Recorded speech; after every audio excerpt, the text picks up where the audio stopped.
Dear friends, 769 days of war between Russia and Ukraine. A southern war zone on Kherson front. Krinky, no changes, where both armies hold 50% of the village. Ukrainians did try to counterattack and evacuate their wounded soldiers but did not succeed. By the way, Dnieper River is flooded and the island zone has shrunk. In Zaporizhia on Orikho sector, in Rabatino, fight continues, no changes. Verbov direction, Russians advance little way towards northwest, and positional battle continues on Kopani Robertino line as well as on Verbov Novopetropovsky line. As far as Starmayorsky is concerned, in Rimivki salient, no changes. Kupian Swator direction, Sinkivka, Kislivka direction, no changes since many weeks. As far as Terny is concerned, fight continues. Russians have made some minor gains towards Terny and even in Serebryansky forestry. Coming to east, north of Soledar Siversk region, Russians made some gains towards Belgorovka. On Bakhmut front, Russian army carried out offensive between Ivanivsky and Bohdanivka but did not gain anything as Ukrainians carried out attack on its column and destroyed several armored vehicles. Towards Chasiv Yar, Russian army made some small gains, but now this particular establishment is left only 600 meters from the Russians. In southern flank towards Kurdyumovka, fight continues, and similar situation towards Andrivka as well as Klishivka. Avdiivka front towards Okeritino direction, no changes, that is in north. However, towards western side, Russian army has captured northern part of Pervomaisky. Now it holds 70% of this establishment and also advanced west of Nevelsky. Positional battles towards west of Vodyanoe, which it captured few days earlier. They made some gains towards Berdichi and Semyonivka. On Tonenko front, heavy fight is continuing in western side towards Umaski direction and have advanced in southeast of it almost a kilometer. As far as Semyonivka is concerned, fight continues and Russians made some gains towards the southern part. Berdichi, which now it holds almost 80%, fight continues and Ukrainians are able to hold still northwest of it while Russians advance in northern direction.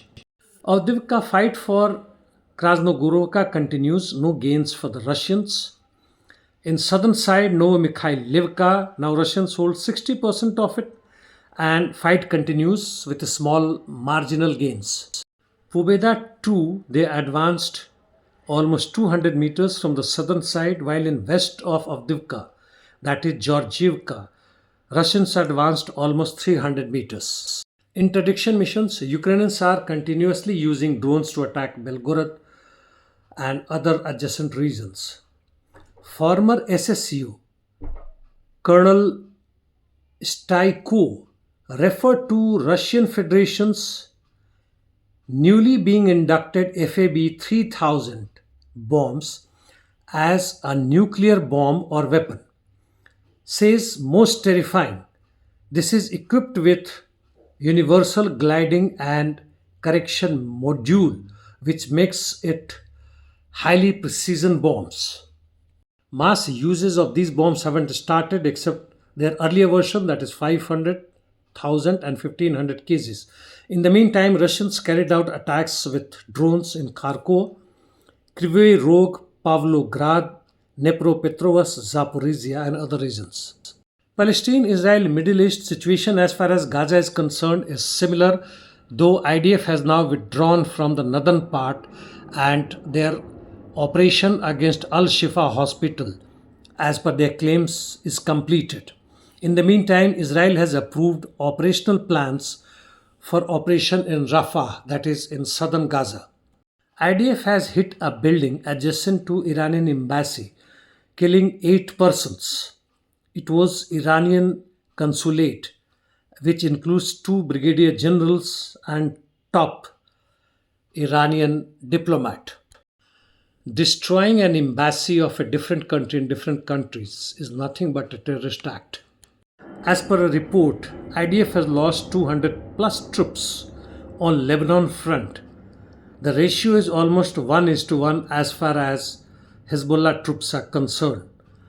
And now Hezbollah, it seems, are citing high-valued Israeli targets in future. A heavy protest was reported against France, which included locals as well as African diaspora against French neo-colonial policies. Russian security and intelligence personnel have captured many in its Dagestan, which is in South Russia, who have confessed that they acted like middlemen, also financed and guided the attack in Moscow, and they were linked with Ukraine. They had plans for more such attacks in Russia but are exposed now. They also revealed that Kiev gets satellite pictures from the USA before such attacks. Lastly, another report says that 80% of the global population suffers from serious threat to their water supply. Forget about their food, their medicine, their employment, and life supporting systems. The climate itself in which we dwell is at dangerous point.